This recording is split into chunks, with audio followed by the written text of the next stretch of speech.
Anyways, once Glenn pays attention, we can get started. All right. I was just making some bets. You got Audacity up? Let's go. Oh, wait, hold on. What is that? Hello, my friends. Thank you for joining us for the PEBCAK Podcast, a weekly information security show featuring some all-around good people. It is week 42 of 2025. I'm Chris Louie, and glad I got to see Glenn this week. With me, we have my co-host, Duke Silver, back from using AI-generated videos at our Zenith Encore event. So I wish I got to see both Glenn and Chris this week. I did not. I was hanging out in Houston, but what I did manage to do was hit my head so hard that I almost knocked over a 70-inch TV. So, Ooh, which head? And yeah, I wish. No, the funnier part about that is, so after I hit it, I was like, oh god, that hurt. It's like one of those two, like right there. You can see it at the top of my head. Oh yeah, yeah. I see it. Like you can feel it, like kind of go into your skull. You're like, god damn it. Yeah. And so then like I'm like this is the front, so I had to like walk around, and as I'm walking around, like everyone's like trying to stop and talk to me, and then like I don't know, 30 seconds, 60 seconds of every conversation, everyone's like, hey, did you know that you're bleeding? I'm like, yeah, I'm trying to get to the bathroom to stop this. And it happened like 5 times, and yeah, it was funny. Made for a good story. Should have taken selfies with people with a bloody head. Dude, I was like so one of them was Shama. I think that's how you say her name, right? Is it? Oh, I feel so bad.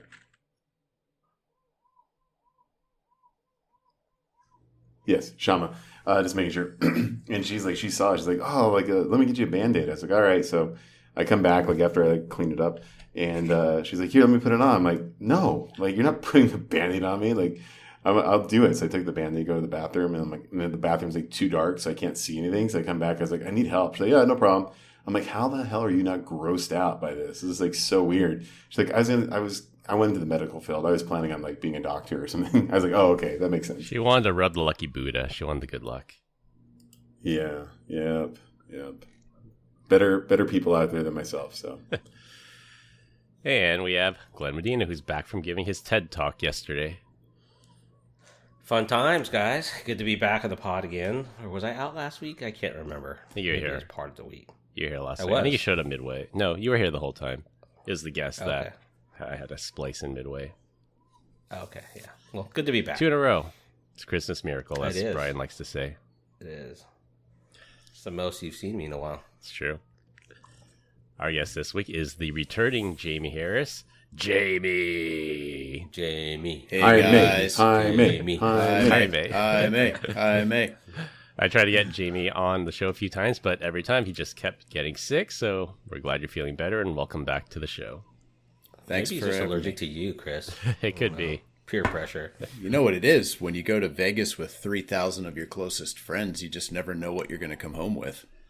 So what happened in Vegas didn't stay in Vegas this time, that's what I'm assuming? Not this time. I think 15 SKOs in my career. This is the first time I came home with the sickness. Oh, wow. That's good. You managed. Depends. If all 14 were virtual. If they were virtual, then it'd be hard to come home with something. Nah, no such luck. Remember about, was it 2 years ago, everyone had Scovid. They called it Scovid. Like at least 20% or more of the company came back with it. Just you called it that. No, Chris hasn't gotten COVID yet. Right? I haven't gotten it. But masking. I'm the only one that calls. Yeah, because he was always wearing a mask, running around like an idiot. You're really missing out. I know. Join the club. Well, combined, we still have decades of information security experience and are here not just to educate, but to entertain. We've got 3 awesome stories for this week's, and there will be cupcakes and punch at the end, so be sure to stay tuned. This week, we're going to talk about a host getting vished, a prison break, sort of, and close with sports gambling talk. For our first topic, this one might be a little bit long, which is why I cut out one of the stories, but I wanted to share a story that happened to me and how I was actually very close to getting vished, or voice call phished. This one's going to take a little bit of a setup, so bear with me. This week, I was out doing something, and I got a phone call, and using the caller screen feature, brand new feature of iOS 26, The iPhone said that someone was calling from my bank's fraud detection department. And this is not that unusual. Like I have to replace my card every so often because somehow it gets compromised.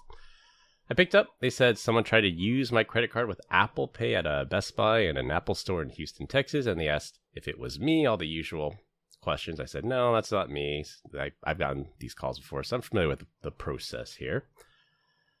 The caller said they're going to cancel my card and send me a replacement. Again, pretty standard. And to authorize the cancellation and issuance of my new card, they need to send me that SMS text-based one-time password and read it back to them. So I did it, not thinking anything was out of the ordinary. They usually do that to authenticate you. Next, they said they detected someone logging into my online banking account, also from Houston, Texas, and asked if it was me. And of course, I said no. And they said, well, now they need to cancel my online username and password and give me a new one since my old one was compromised. Again, still pretty believable. They sent me a text message asking me to reply to that text message, enter my bank username, and then the word cancel. But here's the twist. They already knew my username, so they instructed me to enter my username, cancel. I did just that, and then they said, well, now we need to cancel your compromised password, so go ahead and reply to that SMS message with my actual password and the word cancel. That's the dumb part. That's where they screwed up. So that's when all the alarm bells went off in my head, and I asked them, why in the world are you asking me to send a clear text password over SMS, the world's least secure mode of communication? And the caller said, it's to cancel out the password. Your password's been canceled. You got to cancel it out. And then I asked, well, do you have a secure web form? And they said, no, we don't have that. So I just typed in the actual word password cancel. I'm like, let's see where this goes. Because at that point I knew it was a scam. But I'm like, how can I mess with them? Or how can I get some intel on these people? And then the guy on the phone said, nope, that password didn't work. You have to enter in the correct password. And I said, all right, I know what's up. I'm going to hang up. I'm going to call the number on the back of my card. And he said, no, you're free to do that. But look up the caller ID and see that I'm actually calling from your bank. And that was actually true. I did exactly that. I reverse searched the number they called from, and it did go back to my bank's fraud detection department. But he hung up after I said I was going to hang up. He knew that he wasn't going to get my password, so he just hung up and moved on to the next victim. But very convincing. I like to think that I'm a trained professional at least in security, and even I almost fell for it if it weren't for the fact that they asked for my password over text message. How is it not possible you didn't record any of this? I know. I wish I hit the record and started the whole let me screw with them. Yeah. Well, I was out doing something where I was half distracted, so that's why I'll go into some of the red flags of this particular call. But yeah, I was out and distracted, and we did that story about Troy Hunt a couple months ago, how he's a very he's like a Microsoft MVP. He is a security trained professional, and even he fell for it. And he said it was due to being distracted, being jet lagged. They prey on those types of situations. So let's be real. I need to come clean about something, guys. A couple weeks ago, I was at Chris's house, visited him and his family. May have found something laying around. I was in Houston this week and may have placed a phone call. What? To Chris. What? Yeah. You did that? And maybe I am totally lying. I didn't do any of that stuff. That was hilarious stuff. Chris, were you thinking that maybe it was me? I Evil genius didn't right there. think it was you. Well, I knew for sure it wasn't you on the phone because it would recognize your voice, but maybe you would have used one of those VoIP services. Voice change. Yeah, text to voice. So some of the things, and we can talk about this. I promise I'll stop talking after this, but I will say the level of sophistication, next level. You can call this next generation phishing or next gen vishing. I would definitely apply that label to it. Some of the things I would say spoke very well. Very well. No grammatical errors, no strong accent detected, and nothing against people with accents, but a lot of scams come from a certain region of the world where there's a detectable accent. They already had all my information: first name, last name, address, phone number. They knew my bank login ID. They knew how the reps spoke. So they said, they used phrase like, did you have your card in your possession? Do you have any business partners or authorized users in Houston? And then they open the call with, I'm Joe Smith. We are on a recorded line.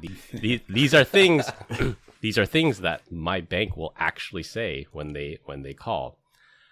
They did not panic when I said I was going to hang up. You know, the do not redeem the code. Why did you redeem the code? Like they didn't panic or anything like that. Like the caller was very calm and said, "You're free to do that, but you know, let's just get this done here and now."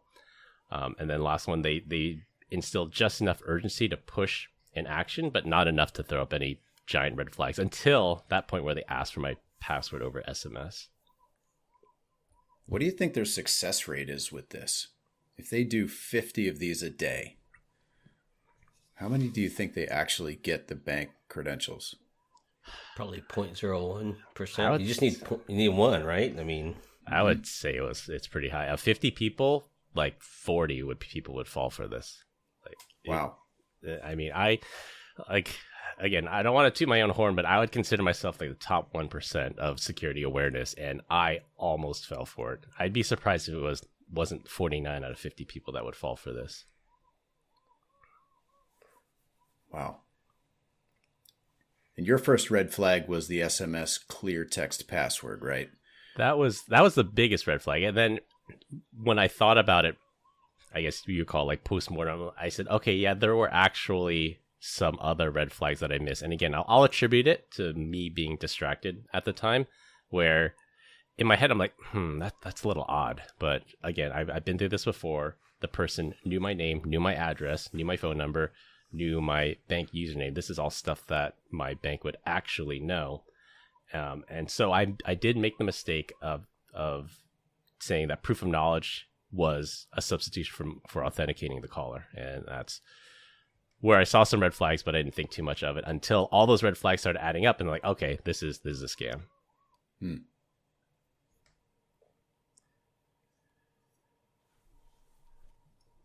So I will say, some of the red flags that I either sort of caught and I said, this is odd, but didn't make me hang up right away. So first of all, they did not use my legal name. And that should have been a red flag, but I've gone by my nickname for so long that I know, like, I respond to it as if it were my legal name, but they did not use my legal name, which means they got my data from a data dump or something where I always use my nickname.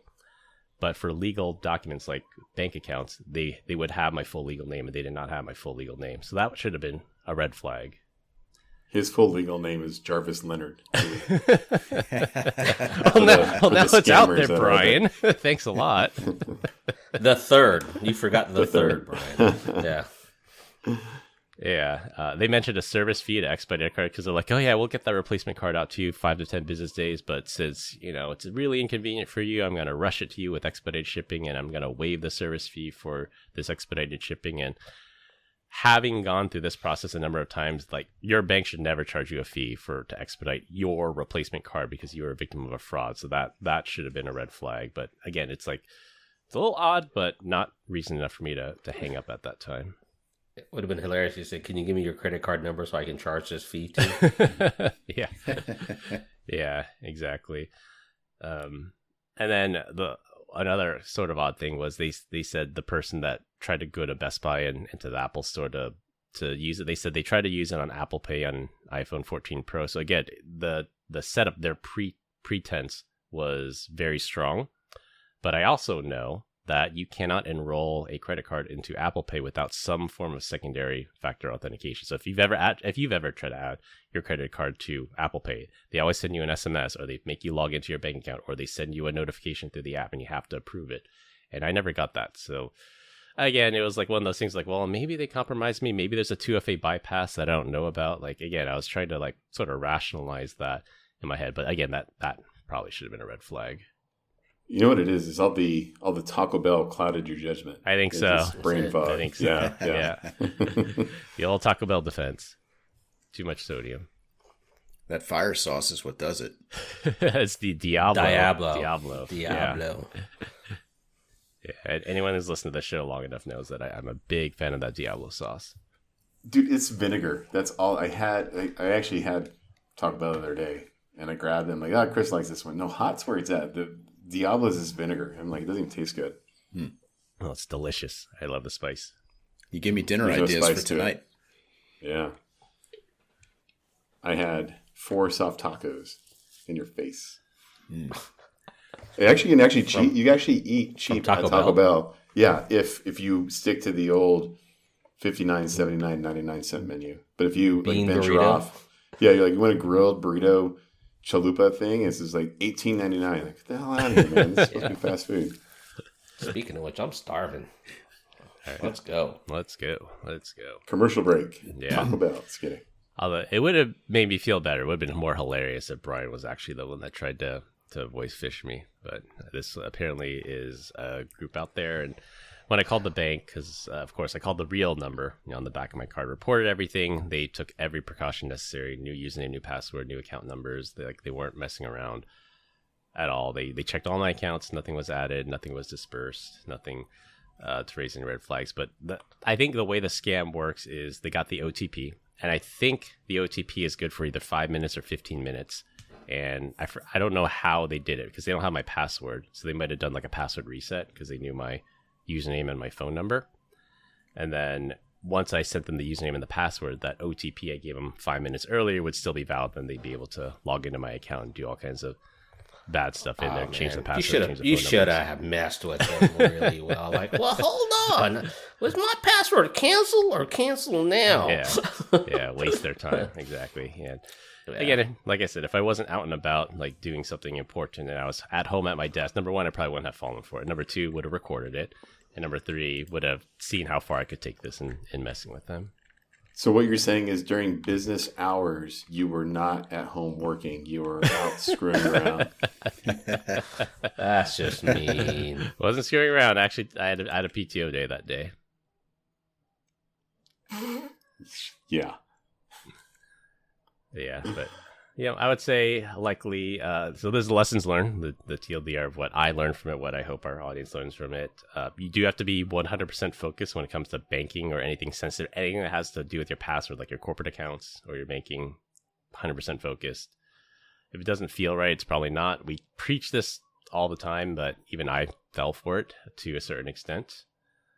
When in doubt, hang up and call back. Do not trust phone numbers on caller ID. When I called my bank and told them that the number actually came from their bank, they were surprised. But to us as security people, it shouldn't surprise us. It's so easy to spoof it. Like PBXs are not secure at all. It's very, very easy to spoof phone numbers these days. Who was the first person you saw that spoofed a PBX? Do you remember? I know someone at our company did it to screw with people. It might be the same person you're thinking of. No, it was on the TV show The Screensavers. Kevin Mitnick came out there. Kevin Mitnick, yeah, you're right. Yeah, at least that was the first time I saw. I was like, I got to figure out how to do this. Yeah, there was somebody at our company who was a little bit of a troublemaker that would spoof his number and call people just to mess with them. Oh boy, he tried to impersonate the CEO or someone else.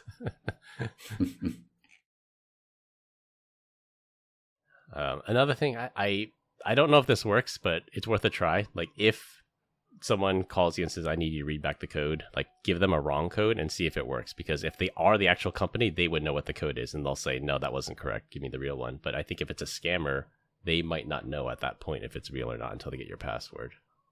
And then the last one I have here, don't pick an easily guessable username. My old username was a combination of letters in my name, and it might have been easy to guess, or they got it in a data dump.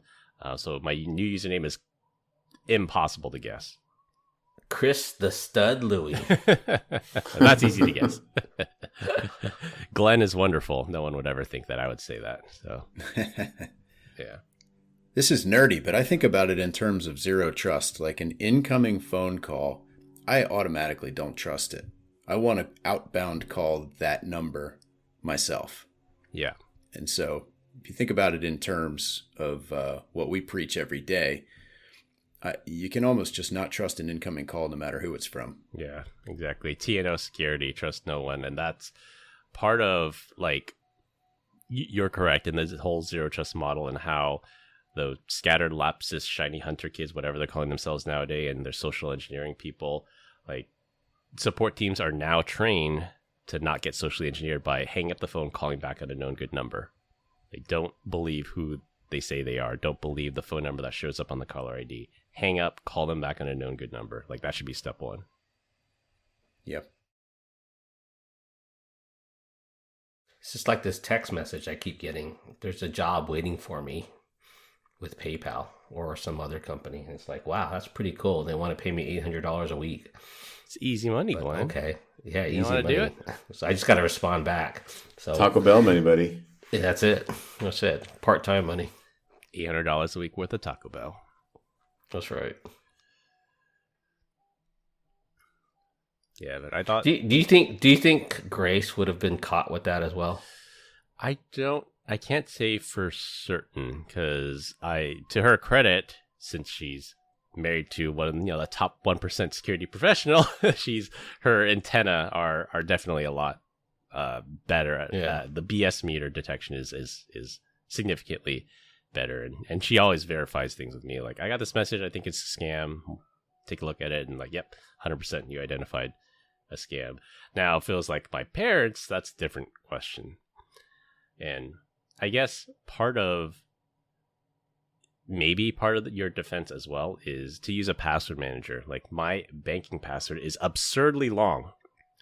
And if my password was like, Chris the Stud Louis, I would be able to type that with my thumbs really fast. But my password is absurdly long, uppercase, lowercase symbols. Like, it would take me like an hour to like even just transpose that. So having a really long password even prevents you from being able to send it over SMS. You should have said like, I think it's 1, 2, 3. It's the same combination I have on my luggage.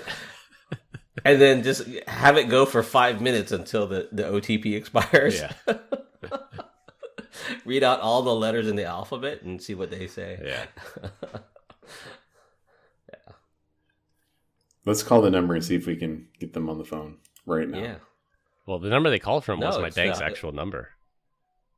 Oh, that's right. That's right. Yeah, and then so I will say, the number that my actual bank's OTP came from is a 5-digit number. Like, companies can own that, those 5-digit numbers. The phone number that the password reset request came from, where they said, respond to this, it came from an 808 area code number, which is in Hawaii. And that should have also been a red flag, that the number that sent the OTP was not the same number that asked for my quote-unquote compromised user.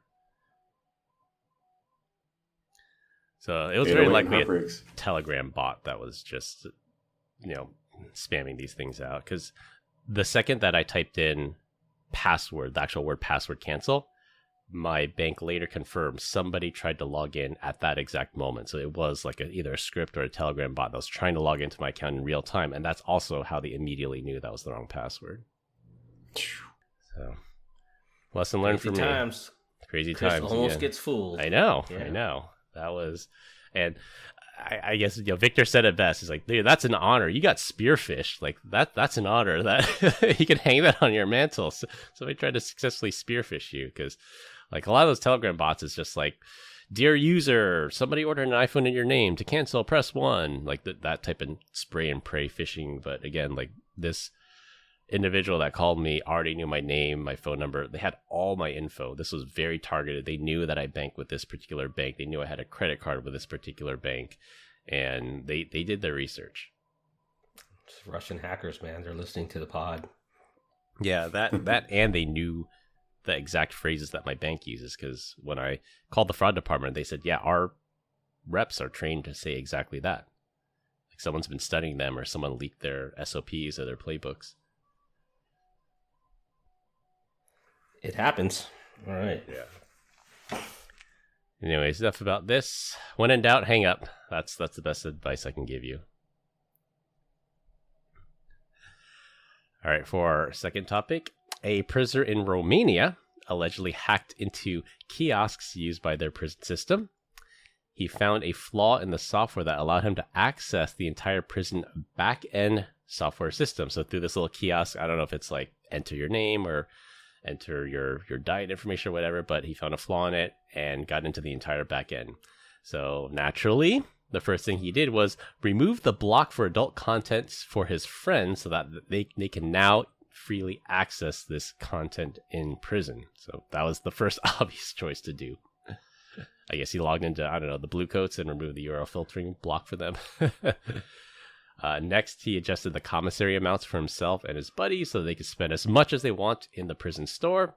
The system also allowed him to modify how many good behavior days were credited to each inmate, potentially allowing them access to early release. So that's what he did first.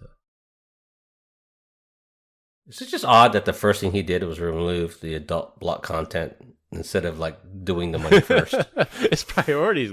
So I've never been locked up. I've never been on the inside, but maybe the people inside value that adult content more than their commissary funds. So. Yeah. Let's ask Brian. He's probably our local prison expert.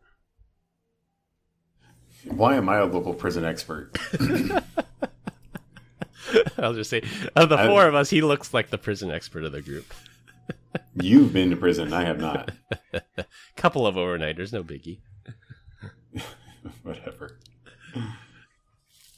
Well, in a true Icarus fashion, he flew a little too close to the sun, and he got caught when he credited his buddy's commissary account with $1 million, which obviously seems highly suspicious. Like, how does somebody in prison get $1 million wired to their commissary account? What can you buy in commissary for $1 million? Like, I don't know. It's like, at least from what I hear, what's that guy? The guy that does prison stories. He yells in his videos a lot. I'll have to look that one up. But according to him, it's like, like burritos and ramen and Doritos chips and candy. Are you talking about that redhead guy? He's tatted up. He never wears a shirt. Yeah, it might be him. What is that? And he's so vocal about like the pedophiles, like going after them, and the chomos. Goes into the crazy. Yeah, the show. Oh yeah, that dude's insane. The funniest part is, he's got some. I won't get into it, but there's some parts of his body that probably would stand out. And he's just like, some celebrity was like roasting on him. He's like, dude, he's like, I was in prison. You think I would have heard everything? He's like, now this celebrity's calling me out. And she's like, she actually said some really funny things. He's like, it actually got me. It's actually kind of funny. I wish I knew what that guy's name is. He's always on my feed. Yeah. I mean, there's a lot of those like ex-prison people that tell you like what was life like inside, and it's pretty interesting.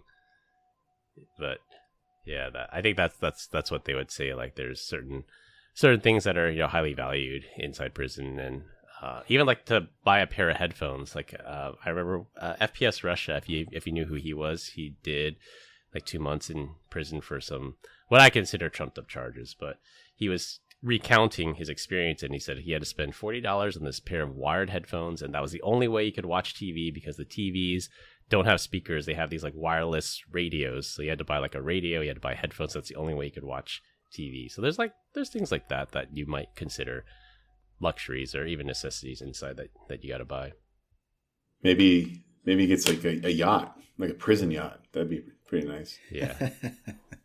All right. So this is hilarious. So as Brian was talking, I typed into Grok. I said, who is the YouTube guy that talks about his time in prison and he's always yelling in his videos? It came up with the exact answer. Wes Watson. It's Wes Watson. That's exactly. Let's see if this is the one I'm thinking. That's exactly who I was thinking about. We're all gonna look him up. Wes Watson. He makes some cool videos, but he's always yelling in his videos. Yeah, he did 10 years in California for armed robbery and assault. His videos often feature him shirtless, speaking with high energy. Loud yelling delivery. Yep, that's exactly who I was thinking. It's like the tattooed version of Brian. I actually haven't seen this guy before. That's interesting. Wes Watson. He has some good content. Yeah, definitely check him out. All right, buddy. Just shave the head all the way. Just let it go.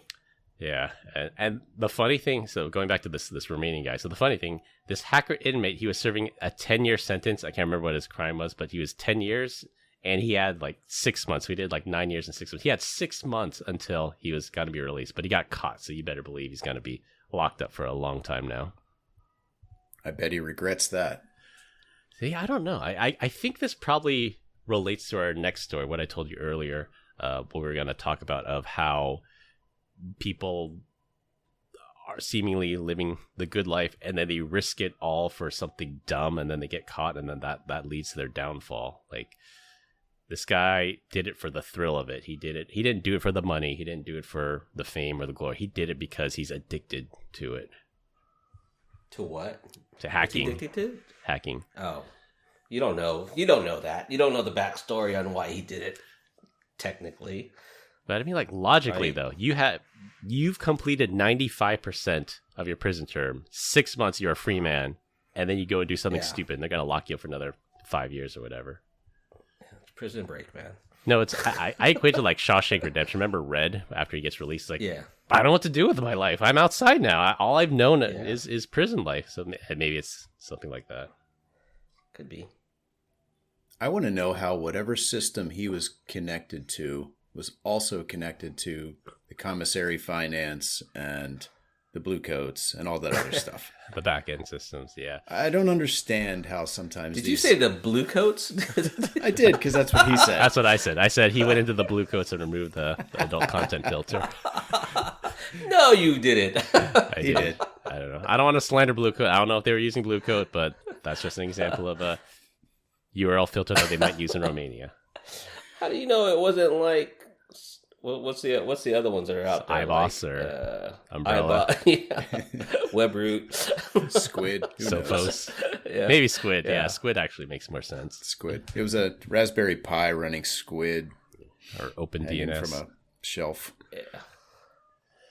Yeah, I just don't understand how these systems are all interconnected to that level, especially in a prison where they have nothing to do except think about ways separated. to tear stuff up. Yeah. Yeah, the fact that they weren't separated is hilarious. Hilarious. Network segmentation at its finest, right there. Yeah, and I mean, They Jamie, you're like, I don't know how could this have happened. I'm like, I can name like Fortune 500 companies where this has literally happened to, where one kiosk gets popped and they get access to the entire network. Yeah. It's network segmentation is hard for companies. Well, they're probably using that Huawei hub, right? So, Yeah, they found. What do you think? Do you guys know who Ryan Montgomery is? Not No. familiar. Look him up real quick. Like he's Ryan Montgomery. I see. Thanks for the homework. Yeah. Like I'm sure you've seen him before. Like he's been like on the Sean Ryan show, and he like he annoys the crap out of me.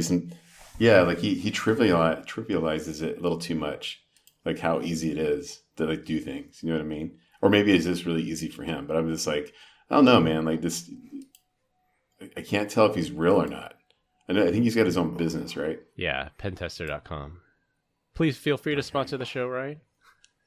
Yeah. Or come on the show and defend yourself. You pussy. Just Don't kidding. lie. Edit that out, please. So my AI assistant says Ryan Montgomery can refer to two notable individuals: Ryan Daniel Montgomery, known as Rice the 5'9", an American rapper, or Ryan Montgomery, a country music artist from South Florida. So which one is it, Brian? Neither. Royce the 5'9". That's funny. No, like he supposedly like I can't remember when this was. I'm thinking like he had supposedly hacked. Is it Riot Games? It's Grand Theft Auto? Right? Rockstar. Or no? no. Or Rockstar, yeah. He hacked that and supposedly came across something called like the Mirror City.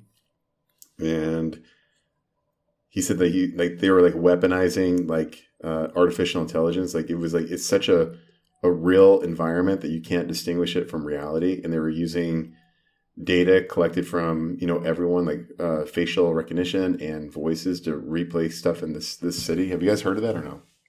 I have not. It sounds like the No. plot for that movie Free Guy, though. Yeah, right. I'll have to watch Sean Ryan. Him on the Sean Ryan show. Sean Ryan puts out. He didn't talk about that, but yeah, it was something. I can't remember. Oh well, that's okay.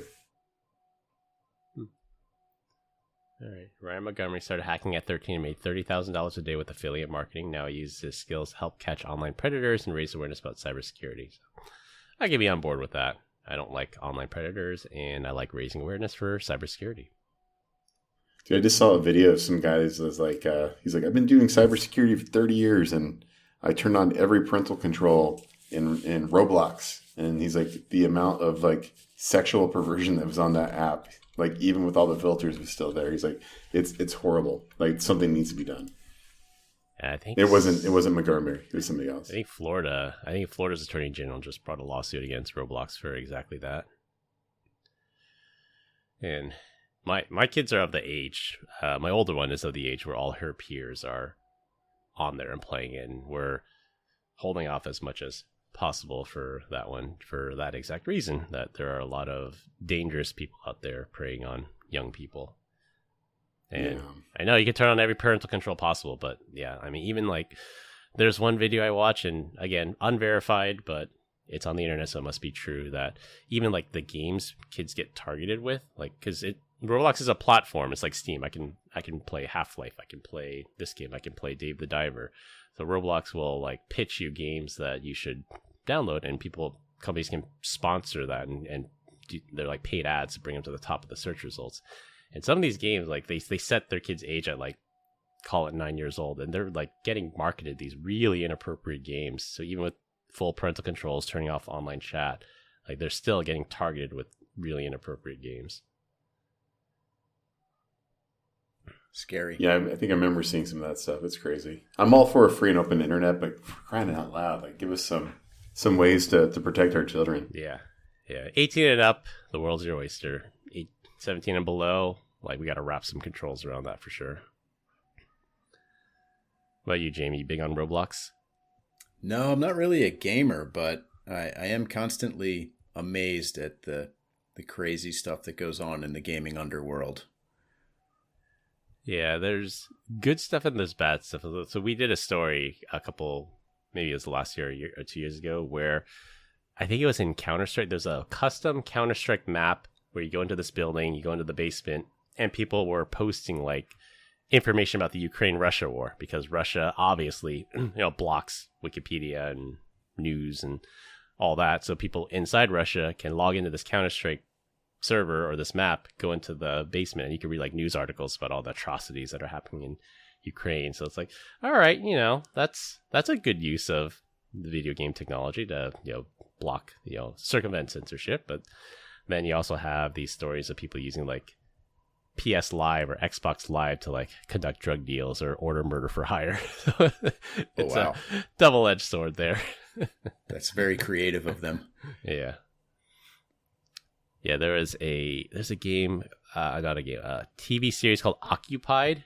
It was about like a Russian occupation of Norway, and one of the ways that they would communicate with each other, where they would log into this game called DayZ. They log in, they meet, they talk, and then they log out, because they don't collect metadata like they do for cell phone calls or VoIP calls or whatever. But that was one of the plot points, is they log into the game to talk to each other. That was a big thing a couple of years ago, right? Like even during the Gulf War or and whatnot, like logging into games in general, right? Like Call of Duty and stuff like that. Yeah, and just using that as your poor man's VoIP, or try to avoid surveillance that way. Yep. Next phone taps, they're going to do Xbox Live and PSNet. I think it's already happening. People just don't know. Yeah. Are you listening, NSA? When I teabag my opponent after annihilating them. Can you say that on here? Teabag, yeah. Well, okay, mushroom stamp. Maybe that's more appropriate. What the heck? I gave them the onion. I will do that. I kill some guy with a mushroom stamp. Squat over them. For our last topic, and it'll be a rotating topic every week. This week, we're going to talk about the rise and fall of sports superstars over a stupid reason. And this is very appropriate. I got inspiration from this. There's a story, I think it was just yesterday. The head of the FBI said they busted and arrested over 30 people in the sports betting scandal, where sports stars would intentionally throw games, or they give tips, like insider information. So this is the equivalent of like insider trading. They give tips to their friends so they can bet on sports, and then they'd make enormous amounts of money if you could figure out, like, if you get that little bit of edge. And one of the stories I heard was like LeBron James. He has a close friend, a confidant, and I guess LeBron James sprained his ankle, and he told his friends like, "Oh, I got a sprained ankle. I'm not gonna be able to play tonight." But this is not public information yet. So that friend took that information, told all his buddies, and says, "Hey, LeBron's injured. He's not gonna play tonight. So bet against the Lakers." And then they did that, and they won a bunch of money. And then there were some replays that I saw on X where there was an actual player that would throw the game. He'd say, "I'm gonna leave in the third quarter with a quote sprained ankle," or he threw the ball to the other team intentionally. And when you go back when you're watching it, you're like, oh, this guy's just an idiot. Like, he threw the ball to the other team. But now with that context, you're like, oh, this guy was intentionally throwing the game. So there were those kinds of stories. You mean the one where the Saints fumbled the ball and then scored then the Bills scored a touchdown on them? Was that the game where it was like fumbled like 5 times and then it was a touchdown? Do you remember that? I don't know. Maybe that was a weird game. Yeah. Dude, they should investigate the Broncos game last week. They scored like 33 points in the fourth quarter. Yeah, that was insane. That was insane. Yeah. Where there's smoke, there's fire. I think there might have been a little bit of something going on over there.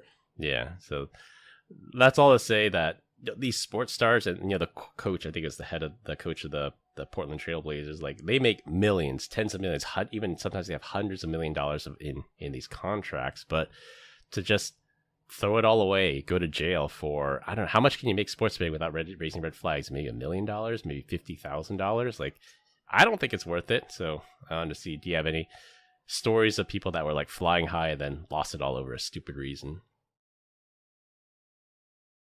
I just had a family friend that went to like a halfway house for gambling. What would you call it? Like rehab? So it was like, yeah. All right. So number one, it was $30,000 to go to this thing for like 5 weeks. That in itself is a gamble. Like I'm going to spend $30,000 to see if I get better. Like that. Yeah. I don't know. I feel like you're just adding fuel to the fire. Also, I didn't know you can get addicted to gambling, which is kind of weird. Yeah. It's a serious thing. I've also known people that have Chris struggled with. Not me, Glenn. maybe not. Who knows? Maybe undiagnosed. But I've actually known people that were like so addicted to gambling, like they would be short on rent for the month because they gambled it away.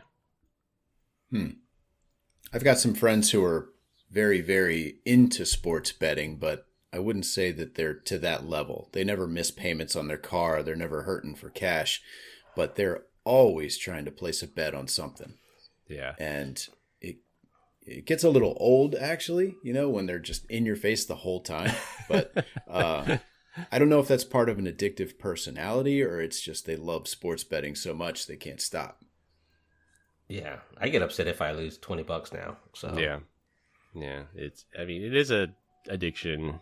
Someone classified as a sickness.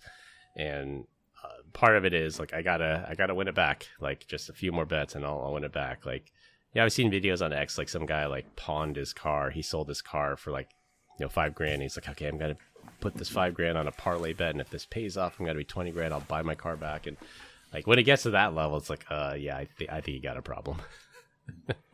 Absolutely. Or your house, right? I mean, yeah, rumor mills, mortgage your house, yeah.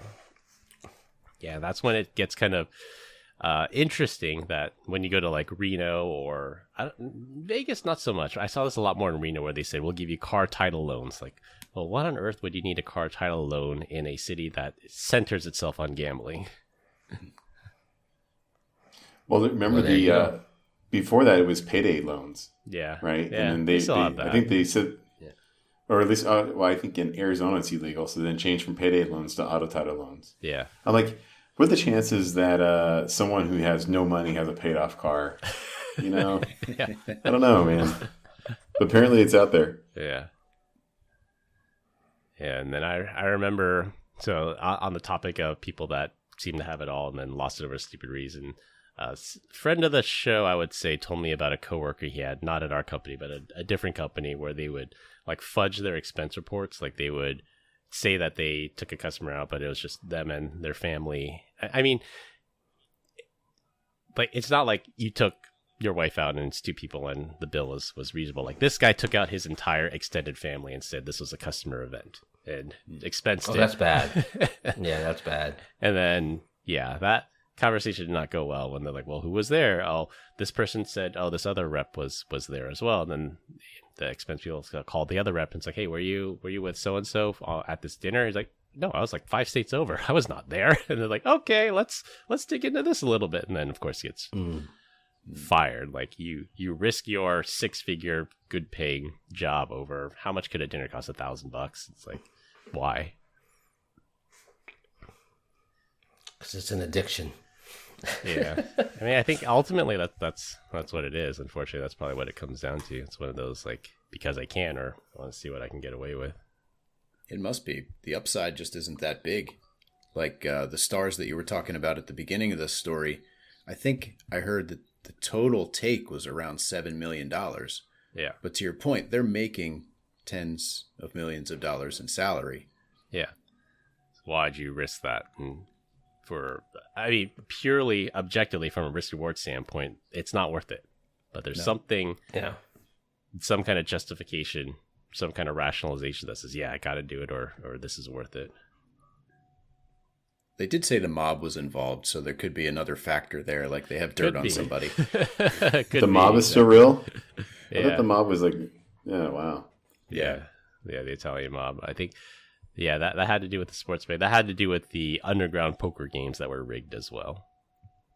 Like they would have these special sunglasses that you could see what card it was. I think it was like UV or something. I put a link in the Zoom chat if you guys want to check it out. But they had that. They had like X-ray scanners built into the poker table, so you could read other people's cards, or hidden cameras in the poker table. And that's why it's like, I've never done like high stakes private games. I've done games with friends, but what's supposed to happen is when you do these private games, number one, you open up a brand new deck of cards, and number two, you're not supposed to wear sunglasses at a private game. Like at the casino, that's different, but at a private game, like that's not proper etiquette.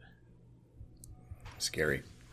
I played in a casino in Vegas a couple of times, and I was so intimidated. I thought that everyone else at the table was against me playing in teams, and I wasn't doing well. I just got the heck out of there. Yeah. So, well, at least you know when to walk away. A lot of people can't. What game were you playing that you thought people were teaming up against you? Poker? Tournament Hold'em. Yeah. Oh, tournament. Yeah. Yeah. I play with the guys all the time, but I tried my luck in the casino, and it was just overwhelming. It's a different, it's definitely a different beast for sure. Yeah, everyone is super hardcore, and you feel like everyone else is better than you. At least I did when I played in the casino. Glenn gambles on Kalshi, placed a bet right before the pod started. I don't know about Brian. Did the Dodgers game.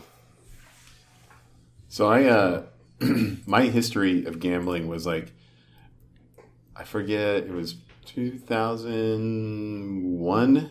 Vegas, got there, had like no money. I was going to be there for like less than 24 hours. My buddy graduated. And we were at the Excalibur. This is back in the day when you put coins in machines. You got coins back, right? Yeah. We were sitting there trying to figure out like where we're going to go. And like half the dudes were like, we're going to AM PM to get beer. I was like, what? Like if you gamble, they give it to you for free. And so like they left. And so we're just standing there waiting. So then I pumped 75 cents into a machine. Won $2,500, which was it's a lot of 8 times more money. Dude, that was 8 times more money than I've ever had in my entire life at that point in time. Like, it was like, I was, what? Like, this is crazy. We proceeded to go out. We had an incredible night. We didn't spend the money gambling. I'll leave it at that. Got back to the hotel. We ended up finding one of the guys. He was knocking on the door to get into the hotel room. That had like, he was just walking around with a 24-pack of beer. Like, he was like, this is my second one. And so then he went to go lay down in the bed, and he hit the air conditioning unit instead, and like ended up getting a bunch of stitches. Like, it was so much blood. And then I was like, guys, I got to go to the airport, and I was like, I have to pay for a cab, which isn't that big of a deal until you realize that I brought $300 to have fun.